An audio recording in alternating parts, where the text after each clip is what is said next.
Et si tu arrêtais de faire semblant que tout va bien quand ce n'est pas le cas, et qu'à la place tu apprenais à gérer tes turbulences émotionnelles qui te secouent de l'intérieur. Je sais qu'on nous apprend toujours à faire comme si tout allait bien, comme si tout roulait, comme si on gérait tout, et surtout, comme si rien ne nous touchait. Alors qu'il y a des jours où on a le cœur trop lourd, la gorge serrée, la tête trop pleine et plus d'énergie. Sauf qu'au lieu de s'écouter, on continue d'avancer coûte que coûte en serrant les dents. Parce qu'on nous a aussi appris que montrer sa peine ou sa fatigue, c'était carrément un aveu de faiblesse. Alors que c'est juste normal. Tout le monde traverse des tempêtes émotionnelles ou des passages de grosse fatigue. Et ce n'est pas un bug du système, mais juste un mécanisme de protection.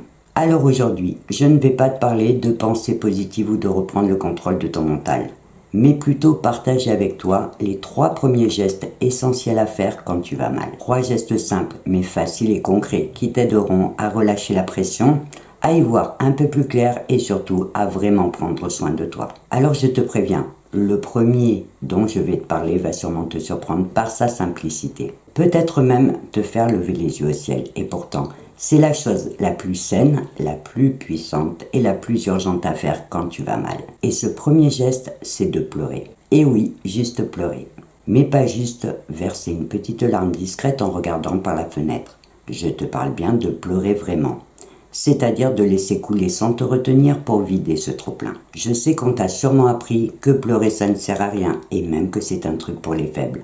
Et pourtant, c'est complètement faux. Parce que pleurer, ce n'est pas un échec émotionnel, mais bien une décharge naturelle, biologique, neurologique et chimique qui permet à ton corps de retrouver son équilibre. Quand tu pleures, ton cerveau libère automatiquement de l'ocytocine et de l'endorphine, 2 hormones qui calment la douleur et qui réduisent le stress. Ce qui permet à ton système nerveux parasympathique de reprendre le relais pour aider ton corps à relâcher les tensions, à ralentir son rythme cardiaque et donc à retrouver son calme.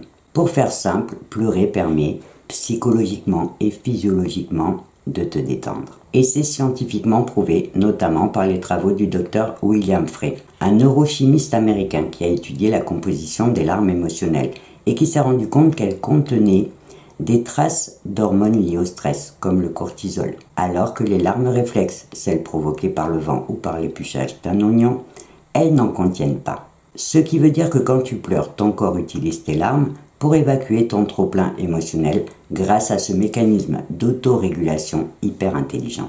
Alors oui, on peut dire que pleurer, c'est bon pour relâcher la pression et retrouver son équilibre intérieur. C'est un peu comme si tu disais à ton corps « J'ai compris, tu souffres, je vais ouvrir les vannes pour relâcher la pression ». Exactement comme on le fait pour un barrage hydraulique qui monte en pression. On ouvre les vannes pour réguler cette pression avant que tout explose. Alors non, pleurer, ça ne va pas résoudre tes problèmes. Par contre, ça va te soulager rapidement et te permettre de reprendre ton souffle. La deuxième chose à faire, c'est évidemment d'évacuer tout ce que tu as accumulé à l'intérieur. Parce que souvent, quand on est mal, ce n'est pas à cause d'un événement précis, mais plutôt à cause d'une accumulation de petites choses qui ont envahi notre espace mental jour après jour, jusqu'à ce que notre cerveau finisse par dire « Stop, je n'en peux plus ». Après, on a tous bien évidemment une capacité à supporter et à encaisser différente.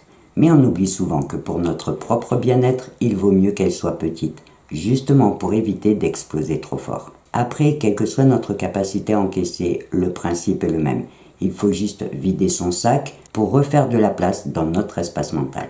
Parce que quand ça va mal, ce n'est pas toujours qu'il s'est passé quelque chose de grave. Comme je te le disais, c'est souvent parce que tu as gardé en toi trop de choses et trop longtemps en pensant que ça allait passer tout seul. Tu as empilé tes pensées négatives, tes émotions douloureuses et même tes frustrations jusqu'à arriver à ta limite. Et ne cherche pas parce qu'on en a tous une. Même quand on pense avoir une très grande patience ou une bonne capacité à tourner la page rapidement pour passer à autre chose, il arrive toujours cette fameuse petite goutte qui finit par faire déborder le vase. Maintenant, pour vider ton sac, tu vas voir plusieurs solutions.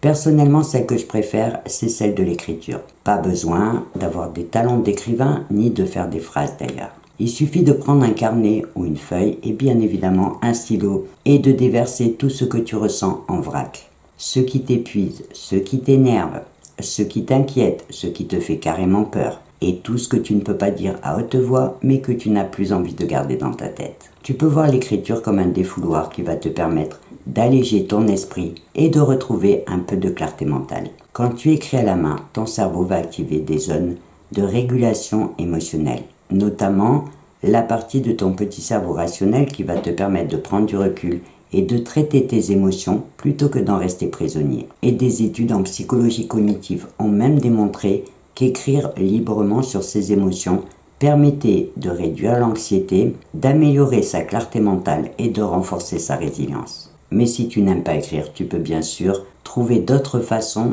de vider ton sac, en allant marcher par exemple dans la nature, en dansant, en peignant, en faisant quelque chose que t'aimes, ou en criant dans ton coussin ou en haut d'une montagne. En fait, le moyen que tu choisis pour vider ton sac n'a pas tellement d'importance. L'essentiel, c'est l'intention que tu mets dedans et ce que tu ressens quand tu le fais. En sachant que si tu ne fais pas ressortir cette pression, elle finira de toute façon par ressortir toute seule. Sauf que ça ne sera peut-être pas au bon moment, pas avec les bonnes personnes et surtout pas sous ton contrôle. Alors qu'une bonne petite vidange, faite au bon moment et sous ton contrôle, te fera toujours un bien fou et ton cerveau appréciera. Maintenant, pour la troisième chose à faire, je vais encore te parler de quelque chose qui va sûrement te paraître trop simple. Tu vas peut-être même te dire que ce n'est pas si important et que ça ne mérite pas de figurer dans les 3 gestes essentiels à faire quand on va mal. Mais si tu me connais un petit peu maintenant, tu te douteras bien que si j'ai choisi de t'en parler, c'est parce que je sais que c'est tellement simple qu'on a souvent tendance, pour ne pas dire toujours, à l'oublier.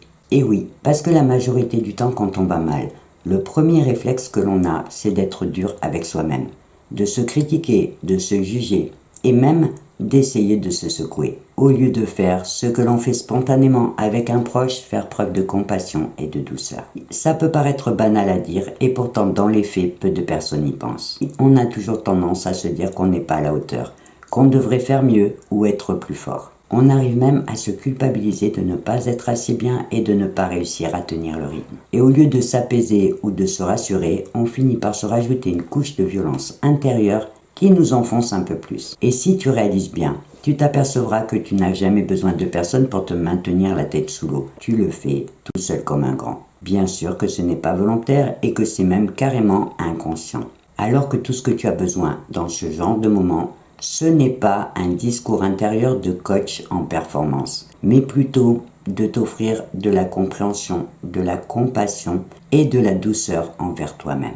Parce que non, tu ne pourras jamais être à fond tout le temps. La vie te secoue, ton corps encaisse et ton mental se fatigue. Et c'est juste normal. Alors oui, il faut accepter que tu fais de ton mieux, mais que parfois tu auras besoin de ralentir. Et ce n'est pas de la complaisance, mais bien de la lucidité sur l'importance de t'écouter, de te comprendre, pour pouvoir créer en toi un espace où tu pourras te poser et souffler sans pression. En clair, si tu veux t'en sortir plus fort, il faudra que tu commences par te traiter moins durement. Alors je sais que ces 3 conseils peuvent paraître tellement simples qu'on pourrait même penser à remettre en cause leur pertinence. Pourtant, en préparant cette vidéo, je me suis même fait la réflexion qu'elle fera sûrement partie d'une de mes meilleures. D'abord parce qu'elle propose une solution simple, accessible et facile à mettre en pratique pour un résultat rapide. Mais surtout parce qu'elle remet simplement en lumière des gestes essentiels, des réflexes de bon sens que l'on oublie souvent et que pourtant nos anciens connaissaient bien. Qui, enfant, n'a pas entendu une fois un ancien lui dire « Vas-y pleure, tu pisseras moins ». Alors, je ne suis pas sûre que ce soit scientifiquement prouvé. Par contre, cette phrase nous rappelle une chose importante, c'est qu'il faut arrêter de croire qu'on a toujours besoin de réponses compliquées ou de solutions radicales pour aller mieux. Après, je précise que bien évidemment, ces conseils s'appliquent à des situations de mal-être, on va dire simples. Ils ne feront pas de mal et ils soulageront toujours un peu. Mais bien évidemment, ils ne remplaceront pas l'aide d'un professionnel quand la situation l'exige. Pour finir, il ne faut pas oublier non plus qu'il y a tout un tas de fausses croyances